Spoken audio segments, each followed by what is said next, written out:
안 돼. 스포됐어. 두 칸이 넘어가 버렸어요. 네. 여러분, 요한계시록 하면은 딱 어떤 이미지가 떠오르세요? 요한계시록을 난 한 번 정도 다 읽어봤다, 통독해봤다 하는 사람 있으세요? 요한계시록 읽어봤다. 뭐 성경 자체를 안 읽는데 뭐 마지막 권 요한계시록 읽을 리가 없죠. 대충 요한계시록이 어떤 내용인지 나는 좀 들어봤다. 어떤 내용입니까? 예언. 또 누가 또 들었었는데 요한계시록이 어떤 내용인지. 뭐 어떤 내용입니까? 마지막 때에 대한. 그렇죠. 예언이라 그랬는데 어떤 예언이에요? 일본 대지진 예언 막 이런 거. 그렇죠? 요한계시록 하면은 그 조금 특히 이제 어른들은 굉장히 무서운 책으로 생각하는 분들 꽤 많아요. 함부로 설교하면 안 된다. 함부로 요한계시록 묵상하고 읽고 하면 안 된다. 심지어는 이렇게 생각하는 분들 꽤 많은데 그 이유가 있습니다. 벌써 스포가 됐는데 이 요한계시록을 잘못 해석해가지고 이상한 일을 벌인 역사가 상당히 오래됐어요. 그래서 이제 다미선교회라고, 이름은 되게 귀여운데, 그죠? 다미선교회. 1992년이면 제가 초딩 때거든요. 그러면 뉴스에서 봤던 기억이 나요, 저는. 그래서 온 나라가 난리였어요. 뭔가 이 사람들이 뭐라고 했냐면, 여기 대놓고 여기 뭐라고 돼 있어요? 예수님은 92년 10월에 오십니다. 예수님이 오신다는 건 뭐예요? 작은 아기로 태어나시는 게 아니죠. 예수님 한 번 오셨고 승천하셔서 지금 하나님 보좌 우편에 계시고 다시 오신다고 약속하셨는데, 오시는 건 뭐예요? 세상의 종말이잖아요. 그렇죠? 92년 10월에 오십니다. 이렇게 막 광고를 하고, 그래서 영접할 준비를 속히 합시다. 밝은 빗소리인데 사실은 개소리죠. 네. 예수님께서 분명히 말씀을 통해서 내가 언제 올지 아무도 모른다. 난 도둑같이 올 거다라고 말씀을 하셨는데도 불구하고 이런 식으로 하는 사람들이 굉장히 많이 있었습니다. 근데 이게 우리나라의 이단만 이렇게 된 게 아니에요. 이래가지고 주요 방송사가 이 교회 이날 다 가가지고 생중계하고 막 난리가 났어요. 예수님이 진짜 오신다고 사람들이 막 우글우글 모여가지고 막 하고 하니까 왔겠어요? 안 왔겠어요? 그러니까 아무 일도 일어나지 않았죠. 그래서 조금 늦으시나 봐요. 막 이러면서 막 핑계 대고 이러면서 이상하게 이제 끝난 스토리가 있는데, 여러 이단들이 이 요한계시록의 이야기를 이상하게 해석하면서 예수님이 언제 오십니다. 그러니까 우리가 헌금을 많이 해야 합니다. 전 재산을 다 나한테 바치세요. 막 이런 식으로 했던 경우가 많거든요. 그래서 뭐 제7일 안식일 예수 재림교회, 여기 교회 이름부터가 이제 재림교회잖아요.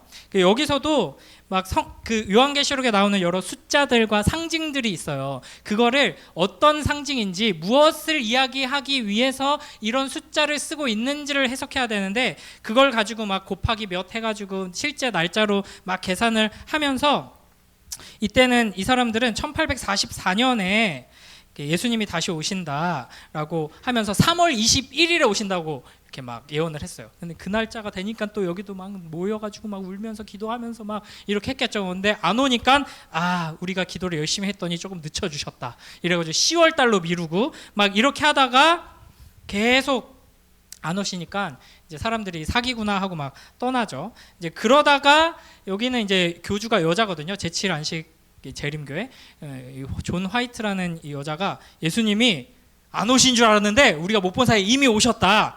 그래가지고 심판이 이제 시작됐다니까, 일종의 심판이 서류 심판 먼저 지금 시작돼 있는 상태다. 막 이런 식으로 막 하면서 사람들을 또 끌어모아서, 우리나라에도 이 교회가 많이 있거든요. 길거리에서 이런 거 본 사람 있어요? 그래서 길 가다 보면 이렇게 펼쳐놓고 막 종이 나눠주고 가져가라고 하는 사람들 있잖아요. 여호와의 증인입니다. 이 사람들도 뭐 요한계시록에 뭐 70일에 뭐 이런 것을 나름대로 막 해석을 하면서 1914년에 종말이 임할 것이다 이렇게 예언을 했어요. 근데 임했어요? 안 임했어요? 안 임했죠. 근데 마침 그때 세계대전이 발발하거든요. 이게 내가 예언했던 그거다 막 이러면서 이제 막 사람들 막 유혹하고 미혹하고 막 이랬었죠. 그러니까 요한계시록이라는 책이 무언가 미래를 예언하고 종말에 대해서 예언하는 그런 이야기가 아닙니다.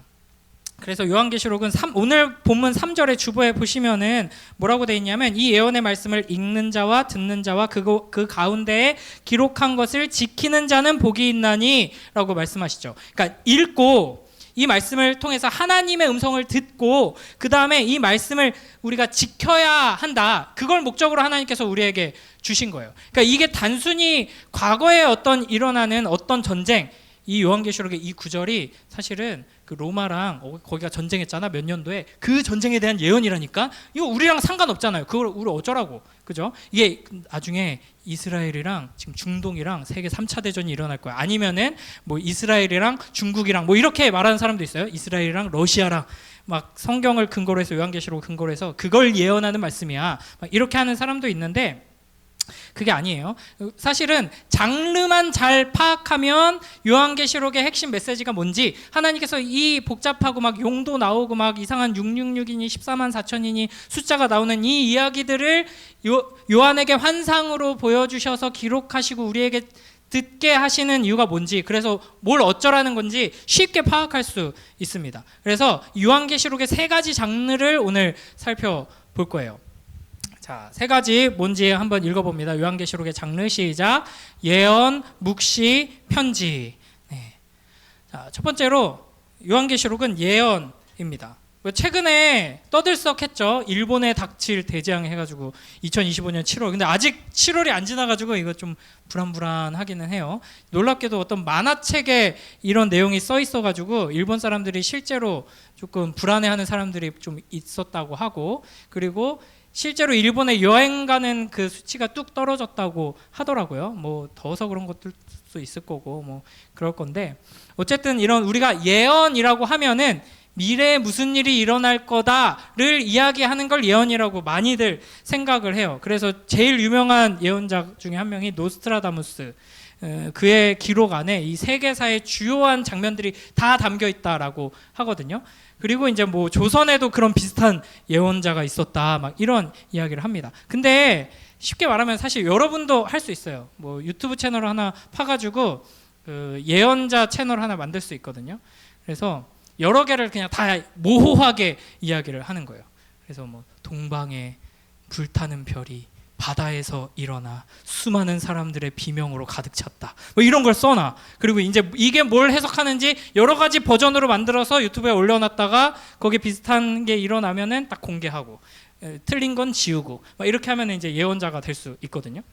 근데 중요한 거는 성경이 말하는 예언, 성경의 예언자들이 나오고 또 다른 말로 선지자라고 하거든요. 그래서 성경의 뭐 큰 책으로는 뭐 이사야서, 예레미야서, 작은 책으로는 뭐 호세아서, 이런 책들이 선지자들의 이야기, 선지자들을 통해서 하나님이 주신 말씀을 기록한 선지서, 예언서잖아요. 그러니까 성경이 말하는 예언은 미래를 점치는 게 아니라 하나님의 말씀을 전하는 겁니다. 제가 이거 여러 번 설명했는데요. 오늘 본문도 보면은 우리 1절, 2절 함께 읽어볼까요? 시작.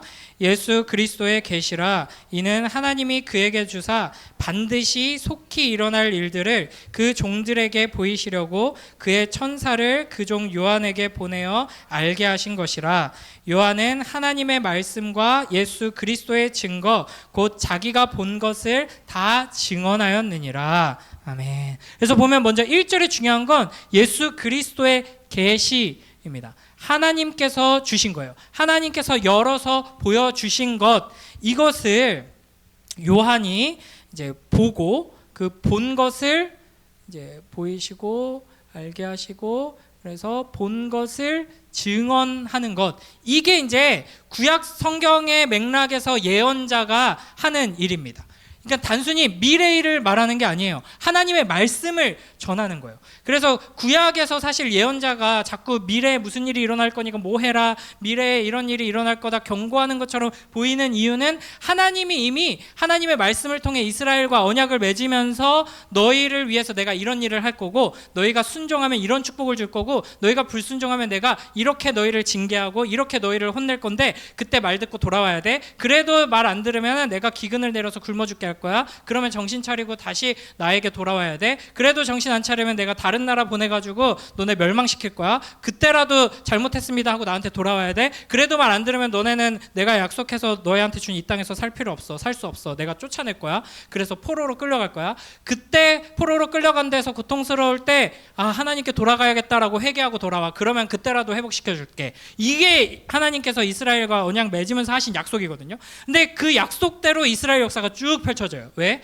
이스라엘이 계속 불순종하고 계속 회개하지 않으니까요. 그러니까 예언자들은 하나님이 이렇게 약속하셨잖아 하면서 약속의 말씀을 계속 설교하는 거예요. 가르치는 거예요.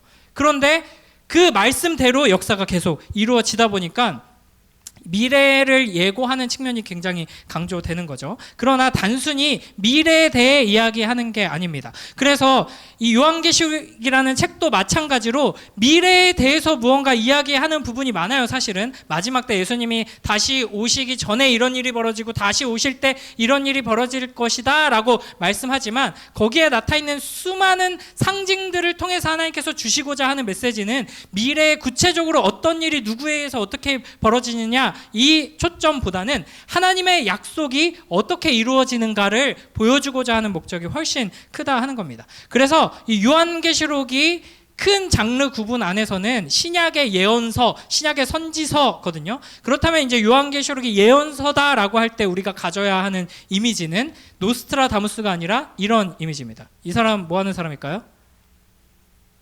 네, 대변인이죠. 대변인. 이분은 대통령실 대변인이고 이분은 이제 청와대가 아니라 뭐죠? 백악관, 미국 백악관 대변인입니다. 그러니까 요한계시록을 기록한 요한의 역할은 하나님의 말씀을 대신 우리에게 전달하는 겁니다. 그러니까 이 요한계시록을 통해서 우리가 들어야 하는 것은 단순한 미래, 종말 이야기가 아니라 이 세상을 통치하고 주관하시며 결국에는 약속하셨던 그대로 말씀대로 완성하시는 하나님의 그 약속의 말씀, 하나님의 음성인 것이죠. 자, 그 다음에 두 번째 요한계시록의 장르는 뭐냐면 묵시입니다. 묵시. 자, 아포칼립스라는 용어를 아세요? 아포칼립스? 네. 포스트 아포칼립스 하면 뭐예요? 이게 보통 영화에서 많이 쓰이는 용어인데 포스트 아포칼립스 하면은 지구 종말 이후의 이야기. 그래서 뭐 좀비로 인해서 아니면 뭐 회성 충돌로 인해서 전염병으로 인해서 지구가 다 종말했어. 그래서 지난번에 제가 나는 전설이다 영화 예를 들었던 거 생각나세요? 그러니까 지구가 다 종말한 다음의 이야기. 그래서 매드맥스 분노의 도로 막 이런 영화 보면은 그러니까 막 세상이 막 엉망진창이 돼가지고 악당들만 가득 차고 환경은 황폐해져 있고 막 이런 상황이거든요. 이 아포칼립스라는 용어가 묵시라는 단어에서 왔습니다. 그래서 이 요한계시록은 큰 틀에서는 예언서에 속하는데 세부 장르로 따지면은 묵시예요. 그 요소들이 아주 풍성하게 담겨 있거든요. 특히 구약 성경의 여러 상징들을 사용하고 있습니다. 그래서 요한계시록을 우리가 읽을 때 여러 가지 막 용이 왜 나오는지 뭐 짐승이 나오고 막 천국에 대해서 묘사하고 있는데 거기서 뭐 12 장로들이 나오고 12 이상한 생물이 나오고 막 이러거든요. 막 천사가 한쪽 발은 바다를 밟고 있고 한쪽 발은 땅을 밟고 있는데 엄청 거대한 천사가 나타나는데 손에 조그만 두루마리가 있어가지고 그걸 먹으라 그러고 이게 무슨 이야기야? 그냥 그 이야기 자체만 놓고 보면 잘 몰라요. 그러니까 현재 펼쳐지고 있는 역사에서 이거는 미국을 의미하는 거고 이거는 미국의 몇 대 대통령이 의미하는 거야. 막 이런 식으로 껴맞추면서 어떻게든 해석하려고 하는데 그게 아니라 구약 성경의 비슷한 장르, 묵시 장르에서 나왔던 이미지들과 연관해서 하나님께서 약속하신 그대로 이루신다 하는 걸 보여주는 장면인 것입니다. 그래서 이걸 요한계시록을 볼 때 어떻게 봐야 되냐면 여러분 반지의 제왕 책 읽은 사람 반지의 제왕 영화 본 사람 영화 그래도 몇 명 있어요. 판타지 영화 중에서는 거의 오래된 영화인데도 불구하고 거의 최고로 아직까지도 꼽히고 있거든요. 그 소설로도 세계 판타지 문학의 거의 정점이면서 거의 시초예요. 그래서 나니아의 연대기 쓴 C.S. 루이스랑 이 반지의 제왕 쓴 톨킨이 절친이거든요. 둘이 맨날 이렇게 모여가지고 둘 다 이제 옥스퍼드 교수였는데 둘 다 만나가지고 맨날 대화 나누는 주제가 이 이야기를 만들어낸 거예요. 반지의 제왕 이 만든 톨킨은 이 뭐 요정의 언어, 뭐 드워프의 언어, 막 이런 언어를 실제로 자기가 만들어내고 그런 종족들을 고안해낸 사람이에요. 근데 이 사람들이 이 두 사람이 나니아 연대기와 반지의 제왕을 통해서 결국에는 하고 싶었던 이야기가 뭐냐면 성경의 이야기를 새로운 세계 안에서 새로운 이야기로 들려주고 싶었던 거예요. 그래서 C.S. 루이스는 아이들에게 나니아 연대기라는 이야기를 통해서 예수님에 대해, 인간에 대해, 하나님의 사랑에 대해, 하나님의 통치에 대해 들려주고 싶었던 거고, 반지의 제왕 같은 경우는 여기에 주요 인물들이 인간의 그 연약함과 인간의 어떤 측면들을 드러내면서 동시에 우리의 유일한 구원자이신 예수 그리스도의 어떤 측면들을 막 드러내고 있고 막 그렇거든요. 선악의 구도와 뭐 이런 것들이. 근데 예를 들어서 이 반지의 제왕의 이야기가 담고 있는 그 메시지의 핵심을 파악하기 위해서 저는 이제 뭐 레골라스라는 그 요정 캐릭터를 되게 좋아하는데, 남자거든요. 엄청 잘생기고 활 잘 쏘는 사람이 있어요. 근데 막 그 영화를 딱 이렇게 보면서 활통에 화살이 9개가 꽂혀 있었어. 그 장면에서. 봤어? 그 9개가 뭘 상징하겠어? 막 이러면서 막 이야기를 한다면 크게 의미가 없거든요. 그러니까 큰 맥락 안에서 핵심 메시지를 살필 수 있는 능력이 필요합니다. 그래서 요한계시록 같은 경우도 너무 세부적인 거예요. 이 숫자가 어떻고 뭐 어쩌고 저쩌고 이런 거에 매몰되기보다는 큰 틀 안에서 하나님께서 이 이야기를 통해 우리에게 들려주시려는 핵심 메시지가 뭔가, 그걸 놓치지 않는 선에서 계속 해석해 나가고 적용해 나가는 게 매우 중요합니다. 그러면은 이제 뭐겠어요? 이 요한계시록의 핵심 메시지가. 오늘 그거 하나 이야기 하면은 끝이거든요.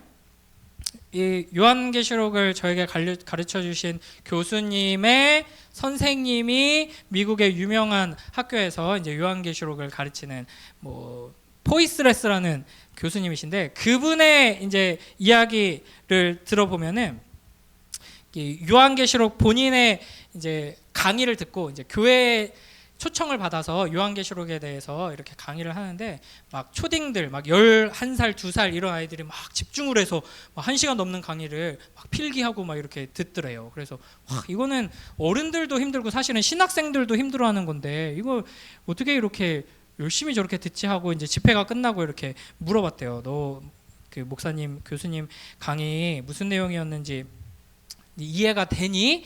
이렇게 들었는데 네, 너무 재밌었어요. 그래서 그럼 오늘 강의 내용이 뭐였어? 그랬더니 예수님이 이긴다는 거요. 이렇게 딱 대답을 하는 거예요. 이게 요한계시록의 핵심이거든요. 이게 요한계시록을 통해서 하나님께서 우리에게 주시고자 하는 메시지의 가장 중요한 핵심입니다. 그래서 제가 예전에 이제 중등부, 고등부 아이들하고 이렇게 같이 성경 공부하고 이럴 때 전혀 신앙생활 경험이 없는 아이들이랑 이제 계속 만났었거든요. 그래서 제가 이제 기타도 가르쳐주고 이렇게 같이 책도 읽고 막 이렇게 했었어요. 그러면서 이제 주로 남자애들이어가지고 애들한테 이런 거 반지의 제왕, 뭐 드래곤 라자 막 이런 판타지 소설 막 이런 거, 뭐 추리 소설 이런 거 추천해주고 읽어오면 같이 얘기 나누고 막 이렇게 했었는데, 그러다가 이제 슬슬 요한복음 한번 읽어보라고 하고, 그러다가 요한계시록을 한번 읽어보라고 숙제를 내줬었어요. 그리고 나서 한 일주일 지나가지고 만났는데 요한계시록은 너무 어려워요, 뭔 소리인지 모르겠어요 할 줄 알았는데 남자애들이 막 오자마자 막 수다를 떠는 거예요. 야, 요한계시록 진짜 재밌지 않냐? 막 욕 나오고 막 장난 아니던데, 막 뭐 장난 없던데, 막 이러면서 막 얘기를 하는 거예요. 그래서 신기해가지고 너네 물어봤어요. 너네 요한계시록 한마디로 한번 핵심 내용이 뭔 것 같아? 그랬더니 뭐 예수님 짱짱 이런 거 아닙니까? 막 이러면서 남자애들이 다 이긴다는 거 아닙니까? 다 끝장나던데요? 막 이러면서 얘기를 하는 거예요. 그러니까 요한계시록의 핵심 메시지가 바로 이겁니다. 그러니까 이 요한계시록의 장르가 뭔지를 안다면 이걸 쉽게 파악할 수 있는 것이죠. 마지막 장르는 편지입니다. 여기 보면은 4절부터 요한은 아시아에 있는 7교회에 편지하노니라고 되어 있죠. 그러니까 이 편지로 쓰여져서 전달된 문서예요. 대상은 7교회들이죠. 그래서 돌려 읽으라라고 하면서 보내진 글이죠. 그래서 그 요한계시록 1장 1절부터 3절은 그냥 제가 만들어낸 표현인데 표지라고 할 수 있어요. 표지. 그리고 이제 4절부터 7절이 서론 네, 해당합니다. 이 서론에서 분명하게 이제 편지라고 나와 있죠. 그러니까 중요한 거는 편지는 편지로 읽고, 묵시는 묵시로 읽고, 예언은 예언으로 읽고, 기사는 기사로 읽고, 이게 우리한테 필요한 거예요. 이게 이제 여러분 언어 영역 성적 향상의 지름길입니다. 이걸 잘 알아야겠죠. 근데 이걸 못해서 요한계시록이 재미없고 어렵다 혹은 무섭다 이렇게 이야기를 하는 겁니다. 이게 2022년 이제 드라마였는데 너에게 가는 속도 493. 이거 본 사람 있어요? 아마 폭망한 것 같던데. 이게 누군지도 모르겠어요. 이게 뭐 배드민턴 선수인가 봐요. 이거 아는 사람, 본 사람. 봤어? 재밌어요? 재밌었는데 미안해요. 네, 재미있는 그 경험을 제가 모독했네요. 네, 재밌었대요. 저는 뭐 이거 잘 모르는데 뭐 예를 들면 이런 거예요. 여기 이제 주인공이 이제 테니스, 배드민턴인가? 배드민턴 선수인 것 같아요. 근데 네, 대학생이에요. 근데 그 옆 건물에 공대 오빠한테 첫눈에 반한 거야. 사랑에 빠졌어. 그래가지고 계속 이렇게 보다가 편지를 이렇게 절절하게 썼어요. 그래서 오빠에게 가는 나의 마음의 속도는 493 이러면서 막 편지를 썼어요. 그랬더니 그 공대 오빠한테 답장이 왔어요.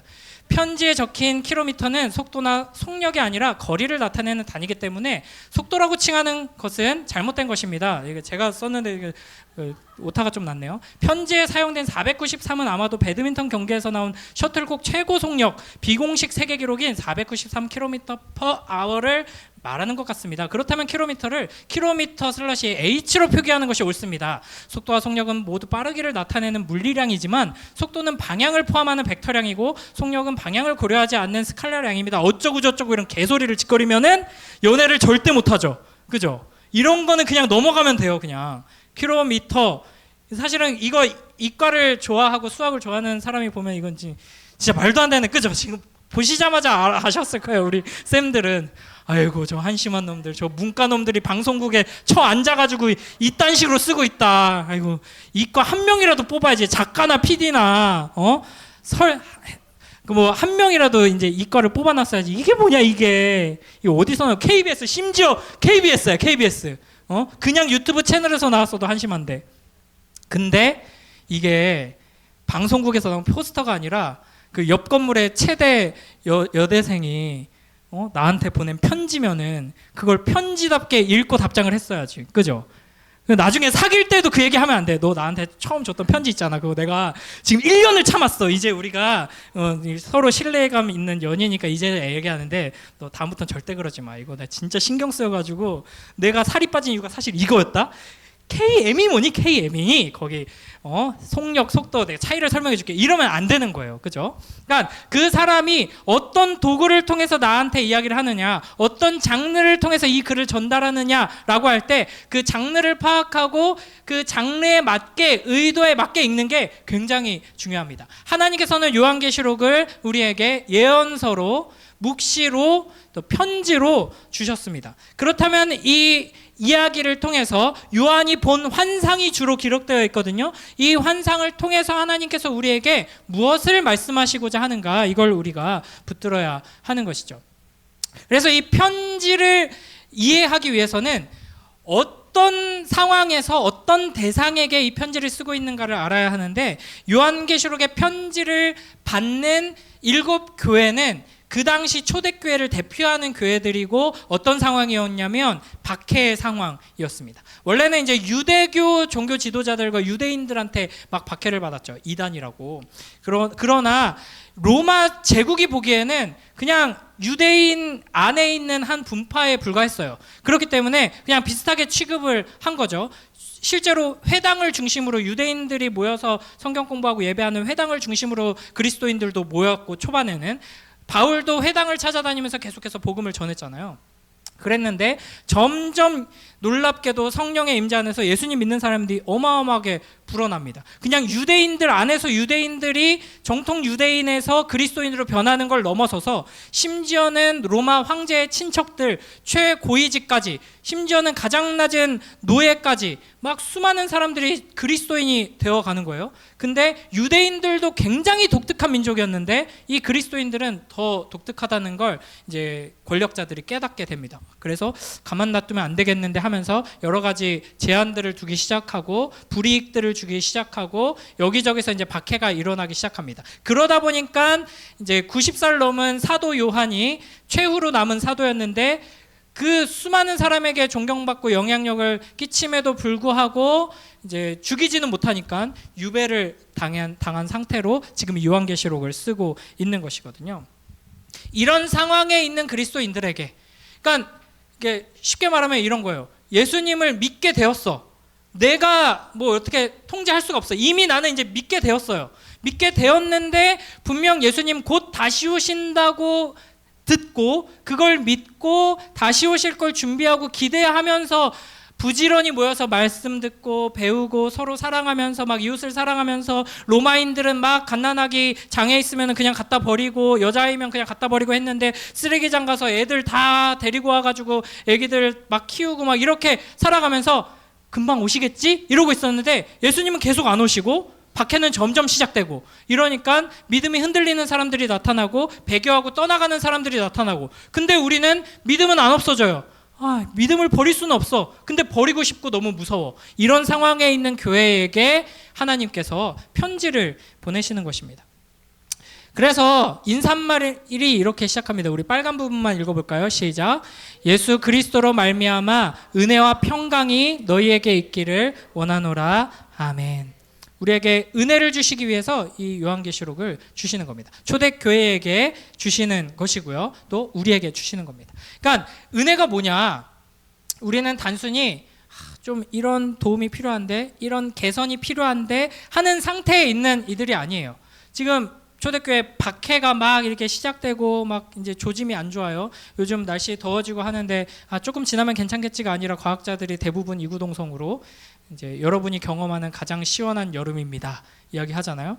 여러분 나이 들면 이제 더 더워질지도 몰라요. 이제 그런 것처럼 이 상황이 나아질 거라는 기대를 할 수 없는 현실 속에 있습니다. 그때 하나님께서 우리에게 주시는 말씀은, 너희에게는 이 상황이 약간 좀 달라지고 반전되고 너의 능력이 뭐 도움이 조금 이렇게 생겨나고 이 정도가 너희에게 필요한 것이 아니라 너희에게 필요한 건 은혜다.